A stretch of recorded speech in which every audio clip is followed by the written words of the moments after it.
Yeah, I think this is something that's not specific to what's happening now. I'm very passionate about censorship or like not censoring anything. I think that's a dangerous game to play. And we're messing around with stuff that we don't even know would, completely shape our future, but also like warp and melt our brains. Mm-hmm. But at the same time, criticism is due where criticism is due. So there are definitely texts where I feel like have dangerous rhetoric that should be analyzed, but it should not be ignored, right? We have to engage with these things through a lens of sitting down, thinking through it, and why you believe what you believe.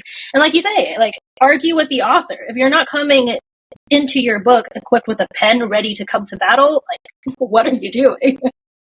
And I get it. Sometimes I also just want to like absorb the work, but I'll always make a point of revisiting and rereading lines or things that like stuck out to me. But I do think that we live in a very information heavy time right now. We have access to so much information and we're not meant to have access to this much information this quickly. No. And we're seeing our brains melt because of it. One thing that I got a lot of backlash for, I got really sick and tired of finishing a book and being like, because at the time I was reading so much nonfiction and I'd be like, this is a 5-star nonfiction. And it's like, yeah, to me, like nonfiction books are just information. Like nonfiction books are just like fleshed out note cards, basically, which is great. I love nonfiction. Got a lot of pushback because I am very anti-star system. I think the 5-star, 4-star, 3-star rating is commoditizing literature to a point where there are people that will not buy books. And I've seen videos. They're like, I won't buy a book if it's 3.5 stars or lower on Goodreads. And I'm like, you're an idiot.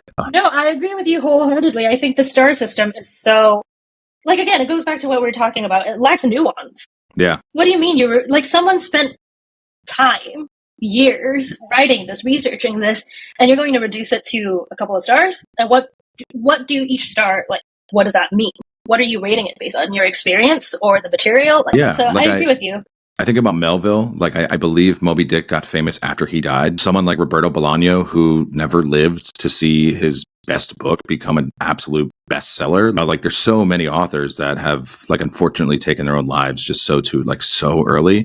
And I think literature can be a very dangerous place, especially for writers, because it's like so critiqued. When you think about literature from like, how do we treat it moving forward? It's an interesting seesaw of a thought, because you want it to be wholly inclusive and you want people to all be part of it. But then it's, in a way, because of the mass involvement, it becomes this like competition, or it becomes commoditized